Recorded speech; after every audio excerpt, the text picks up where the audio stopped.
School service commission নিজেই চাইছে অযোগ্যরা পরীক্ষায় বসুক এবং তারা চাকরি পাক। স্কুল সার্ভিস কমিশনকে তার ওপরতলার কথা শুনতে হবে। একটা জেনারেশন শেষ হয়ে গেছে 2016 যারা পরীক্ষা ফুল মার্কস পেয়েও চাকরি নাও পেতে পারে, কিন্তু সে ইন্টারভিউতে ডাক পাবে না, এটা কি করে সম্ভব? চাঁদে দিয়েছেন চাকরিটা, 2 কোটি চাকরিটা কোথায় দিয়েছে? 80,000 দর্শক তাদের থেকে 10,000 টাকা করে নিয়ে কেটে বলল নেতাগুলো বিনা পয়সায় গিয়ে গিয়ে মেসির সাথে ছবি তুলে 2 টাকার জল বিক্রি হচ্ছে 200 টাকা। 30% পশ্চিমবঙ্গ পুলিশের 30% হলো তৃণমূলের দালাল চটি চাটা। মুখ্যমন্ত্রী ঢুকতে পারছে না, ল অ্যান্ড অর্ডারের সিচুয়েশন এমন অবস্থা মুখ্যমন্ত্রীকে পালাতে হচ্ছে। দেখুন, এই অযোগ্য ঢোকার বেরোনো এটা চলতেই থাকবে, কারণ স্কুল সার্ভিস কমিশন নিজেই চাইছে অযোগ্যরা পরীক্ষায় বসুক এবং তারা চাকরি পাক।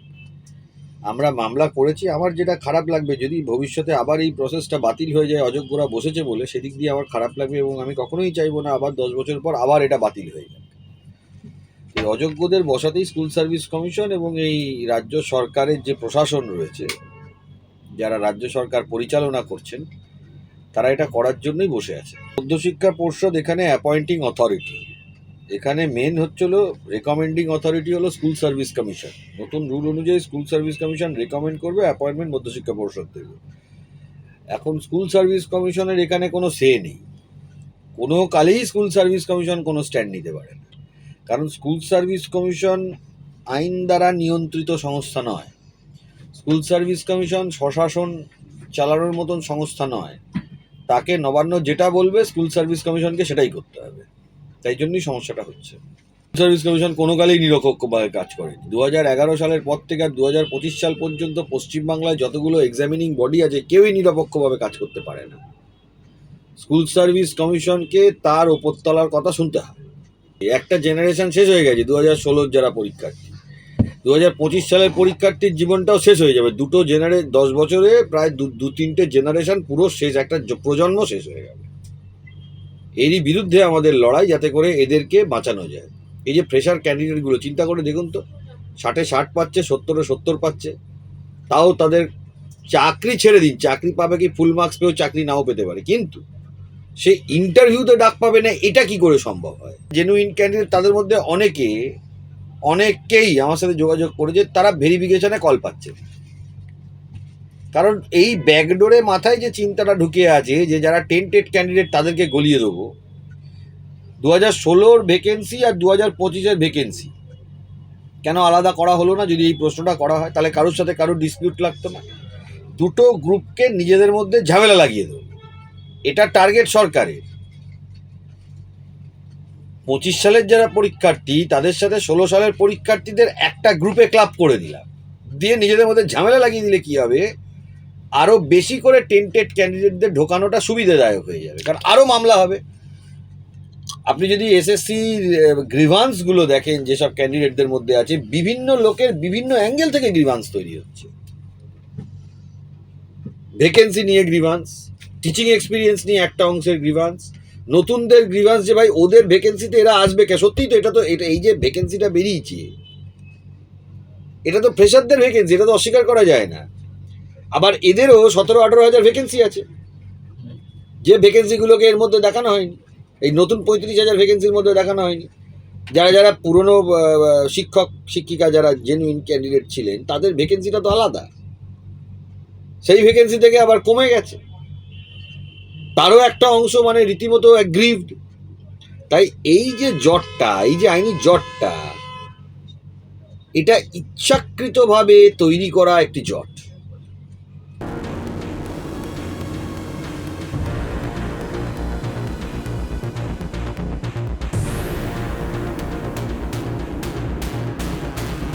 আমাদের সঙ্গে যৌথভাবে ষড়যন্ত্র করে আমাদের হকের চাকরিটা চুরি করে নিয়েছে।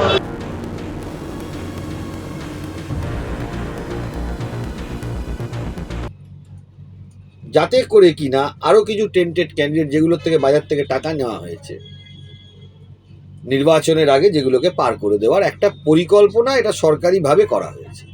ওটা কি চাঁদে দিয়েছেন চাকরিটা, সেইটা কি উনি বলেছেন? না পৃথিবীতে দিয়েছেন, না পশ্চিমবাংলায় দিয়েছেন, না ভারতবর্ষে দিয়েছেন, সেটা তো উনি বলছেন না।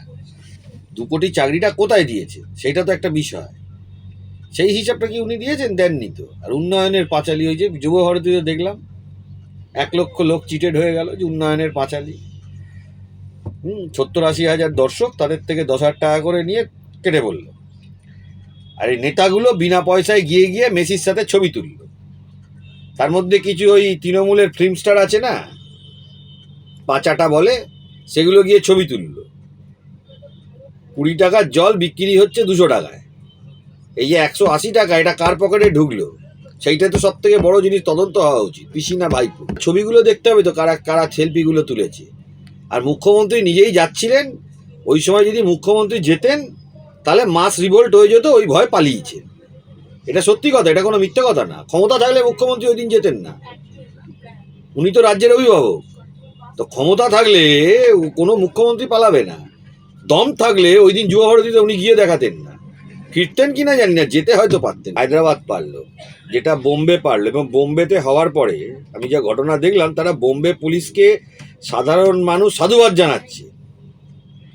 এটা মিডিয়াতে বেরিয়েছে, পুলিশকে সাধারণত সাধারণ মানুষরা খুব একটা সাধুবাদ জানায় না। বোম্বেতে মুম্বাই পুলিশকে ওখানকার দর্শকরা ল অ্যান্ড অর্ডার মেনটেনের জন্য, ভালোভাবে দেখানোর জন্য, মেসি, সচিন তেন্ডুলকার বিভিন্নদের দেখানোর জন্য তারা বোম্বে পুলিশকে সাধুবাদ জানাচ্ছে, বোম্বে পুলিশকে বাহবা দিচ্ছে। আর আমাদের পশ্চিমবঙ্গ পুলিশটা কি? তার মধ্যে 30% পশ্চিমবঙ্গ পুলিশের 30% হলো তৃণমূলের দালাল, চটি চাটা। তার মাথায় বসে আছে কে? রাজ্যের মুখ্যমন্ত্রী। পুলিশ চালাচ্ছে কে? সারদার লাল ডায়েরি। এ রাজ্যের পুলিশের এত ক্ষমতা নেই যে মুখ্যমন্ত্রীকে স্টেডিয়ামে ঢোকানোর। ল অ্যান্ড অর্ডার সিচুয়েশন এমন, চিন্তা করতে পারছেন? টাকাগুলো সব পকেটে কার ঢুকেছে সেটার তো তদন্ত হওয়া উচিত না? মুখ্যমন্ত্রীর কমিটির তদন্ত তো দিয়ে কোনো লাভ নেই, ওটা কোনো তদন্ত কমিটি। শতদ্রু দত্তটাকে গিনিপিগ বানানো হয়েছে, ওটাকে গ্রেপ্তার করে কি হবে? না আছে ক্ষমতাও, কি ল অ্যান্ড অর্ডার ও মেনটেন করেছে? যুবভারতী ক্রীড়া উদ্যানটা কি ওর নামে? না ও স্পোর্টস মিনিস্টার, না ও কোনো সরকারি দপ্তরে আছে? না, সে তো ইভেন্ট ম্যানেজমেন্টের। আরে ইভেন্ট ম্যানেজমেন্ট কি করবে ওখানে? এই এলাকায় যে মানুষজন ঢুকবে, মেসি কিভাবে যাবে, সেটা কি ও ঠিক করে যায়? ওকে কেউ, ওর কথা কেউ পাত্তা দেয়? যেখানে দুটো মন্ত্রী রয়েছে সেখানে ওর কথায় পাত্তা দেবে? আপনি দেখেছেন মন্ত্রী মেসির গায়ে হাত দিয়ে ছবি তুলছে? মেসিকে তো সারা পৃথিবীতে কেউ গায়ে হাত দেওয়া। এখানকার মানে অভদ্রতা, নোংরামো, এই ধরনের মন্ত্রীগুলো, এগুলোকে কলার ধরে জেলে ঢোকানো দরকার। অভদ্রতা, নোংরামো, চিন্তা করতে পারছেন মাঠের মধ্যে? আর এই যে মেসির সঙ্গে ছবি তোলার জন্য যে টাকাগুলো দিতে হয়েছিল, কার টাকা দিয়েছে? চুরি করা টাকা দিয়েছে। মেসির সঙ্গে ছবি তুলতে গেলেও তো তাকে আমাদের এখানে তো মেসি এসেছে কি, সে তো একটা কন্ট্রাক্ট করে এসেছে, সে তো আর এমনি আসেনি। এই টাকাগুলো কিভাবে উঠেছে? যে সংস্থা টাকা নিয়েছে, রাজ্য সরকার এবং তৃণমূল, এই টাকা ফেরত দেওয়া উচিত। এটা প্রতারণা, ডাইরেক্ট মানুষের কাছে প্রতারণা। ওখানে মেসির সঙ্গে তৃণমূলের নেতারা হেঁটে বেড়াচ্ছে, তৃণমূলের নেতারা ছবি পোস্ট করছে, তৃণমূলের দালালগুলো, চোরগুলো। শতদ্রুকে অ্যারেস্ট করে ওর কি? আমি তো বলবো বরং শতদ্রু বেটা, ও তো কন্ট্যাক্ট করে আনানোর ব্যবস্থাটা করেছিল। ম্যানেজমেন্টটা কি ওই অরূপ বিশ্বাস আর ওই দমকল মন্ত্রীর ওপরে গিয়ে কথা বলার ক্ষমতা শতদ্রুর আছে? শতদ্রুবাবুর ছিল? মন্ত্রী হয়ে উনি করলেনটা কি, সেইটাই তো সব থেকে বড় প্রশ্ন। মন্ত্রী হয়ে উনি করলেনটা কি? আর ওই অরূপ বিশ্বাস, এগুলো বেসিক্যালি একটা করাপ্টেড পার্সন, প্রফেশনাল ক্রিমিনাল।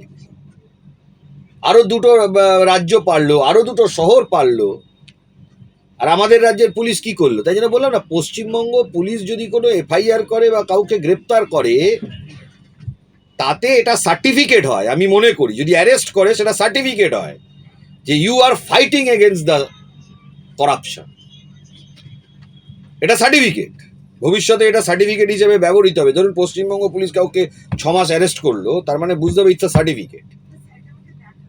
এটা উল্টো হয়ে গেছে। বোম্বে পুলিশের আমি দেখলাম তাদেরকে মানে সম্মান জানাচ্ছে, কি পুলিশকে সাধারণ মানুষ সম্মান জানাচ্ছে এত বড় প্রোগ্রামটা অর্গানাইজ করার জন্য। আজকে যুব ভারতীতে পুলিশ কিছুই করতে পারবে না, মুখ্যমন্ত্রী ঢুকতে পারছে না। ল অ্যান্ড অর্ডারের সিচুয়েশন এমন অবস্থা, মুখ্যমন্ত্রীকে পালাতে হচ্ছে। চিন্তা করতে পারছে? যে লোকটা আশা নিয়ে মাসের পর মাস 10,000 টাকাটা কিছু কম টাকা না, টাকাটা দিয়ে সে ওখানে ঢুকেছে, তারপরে সে দেখছে সে কিছু দেখতে পাচ্ছে না, পুরো একটা বিশৃঙ্খলা। তো অন্যায়টা কি করছে যারা করেছে? এটার সাথে অন্য কোনো কিছু তুলনা করলে চলবে না। এর জন্য একমাত্র দায়ী মুখ্যমন্ত্রী। তিনি সবার কাছে ক্ষমা প্রার্থী। কার কাছে ক্ষমা প্রার্থী? তিনি মেসির কাছে ক্ষমা প্রার্থী। তিনি কখনোই জনগণের কাছে যদি ক্ষমা প্রার্থী হতো তাহলে ওই দিন গিয়ে ময়দানের মাঝে দাঁড়িয়ে কান ধরে কেন ক্ষমা প্রার্থীর কথা বললো না, যে ভুল হয়ে গেছে? ময়দানের মাঝখানে গিয়ে সব দর্শকের সামনে কেন বললো না ক্ষমা প্রার্থী? বড় বড় কথা সব চুরি করতে নেমেছে নেতা মন্ত্রীরা। টাকা তো লুট হয়েছে। তো পশ্চিমবাংলাতে সব দপ্তরে টাকা লুট হয়। যেটা স্পোর্টস দপ্তর বাকি ছিল সেটাও আজকে হয়ে গেল। আন্তর্জাতিক স্তরে পশ্চিমবাংলাকে আরো মানে উন্নয়নের জোয়ার। এগিয়ে বাংলা, এটাই এগিয়ে বাংলা। আরো দুটো রাজ্য পারলো, বোম্বে পারলো, হায়দ্রাবাদ পারলো, কলকাতা পারলো।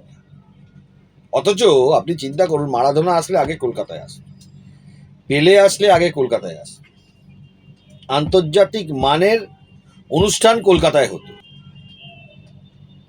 আপনি শুধু মারাদোনাটা যেহেতু খেলার সাথে তুলনা করছেন, যখন কোনো বড় মানুষ, এই জন্য মাদার টেরেজার যখন শেষকৃত্য হয়েছিল, সারা পৃথিবীর যত রাষ্ট্রপ্রধানরা কলকাতায় এসেছিল, সেই অর্গানাইজেশন কলকাতা পুলিশ তার ব্যবস্থা করেছিল। এটা পশ্চিমবাংলায় হয়েছিল। আজ হলো না কেন? হলো না কারণ এখানে মমতা ব্যানার্জি সরকার, তাই জন্য হলো না। চোরেদের সরকার, তাই জন্য হলো না। অসৎ মন্ত্রী, চিটার, লোককে টুপি দিয়ে টাকা নিতে জানে। ক্ষমা চাইছে, ক্ষমা তো বাংলার জনগণের কাছে ক্ষমা চাওয়া উচিত। যদি এতই ক্ষমতা থাকতো তাহলে ওই দিন ওই যুব ভারতীতে গিয়ে তিনি মাঠে পরিদর্শন করে হাত জোর করে সবার কাছে ক্ষমা চাইলেন না কেন?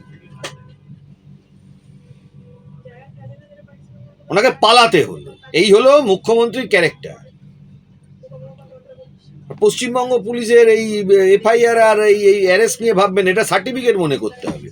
কারণ যে অ্যারেস্ট হবে বা যার নামে এফআইআর হবে, এটা বুঝতে হবে পশ্চিমবঙ্গ পুলিশে, এটা প্রমাণিত হবে যে না, সে লড়াই করছে সততা প্রতিষ্ঠার জন্য।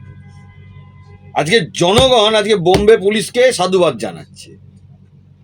আপনি দেখুন বিভিন্ন সোশ্যাল মিডিয়ায় বোম্বে পুলিশ কমিশনারকে লোকে স্যালিউট জানাচ্ছে এত বড় প্রোগ্রাম করার জন্য। আর কলকাতা পুলিশটা কি, আর এই পশ্চিমবঙ্গ পুলিশটা কি? 30% এই পুলিশের মধ্যে, আমি আবারও বলছি, পুলিশের মধ্যে 70% চেষ্টা করছে, কিন্তু 30% তৃণমূলের দালাল রয়ে গেছে এই পশ্চিমবঙ্গ পুলিশের মধ্যে।